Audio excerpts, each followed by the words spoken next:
তোরা এখন কি খেলছিস? খেলতাম তো আমরা, আমাদের সময় যা খেলতাম না, সেই সকাল 6টা থেকে সন্ধ্যে 7টা অবধি খেলেই যেতাম। মানে খাওয়া দাওয়া অবধি আমরা মাঠেতেই করতাম, বুঝলি? দেখ কীরকমভাবে ফুটবলটা খেলতে হবে তোকে শেখাচ্ছি। দেখ, প্রথমে বলটাকে এরকম করে রাখবি, ঠিক আছে? তারপরে এরকম করে মারতে হয়, বুঝলি?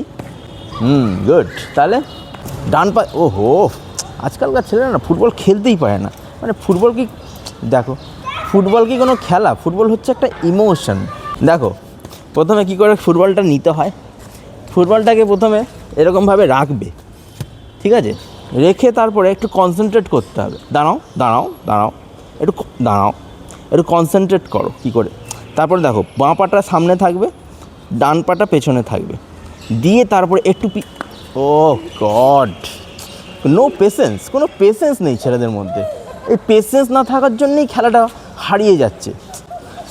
আরেকবার শেখাচ্ছি, এসো আমার কাছে শিখবে, যখনই সময় পাবে আমার কাছে শিখতে আসবে। এটা তো একটা শেখার জিনিস নাকি? সবসময় খেললেই হবে?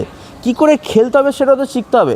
এই ছেলে, এদিকে আসো, আসো এদিকে, এখানটায় দাঁড়াও দাঁড়াও দাঁড়াও দাঁড়াও দাঁড়াও, আরে ও দাঁড়াও, যতক্ষণ না বলছি ততক্ষণ কিক করবে না, ঠিক আছে?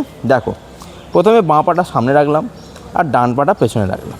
এইবারে কি করব, একটু, আরে আর, ওফ গড, ওফ, আর হবে না, কোনো আশাই নেই, আর কোনো আশা নেই, ছেড়ে দাও ছেড়ে দাও, কেটে দাও।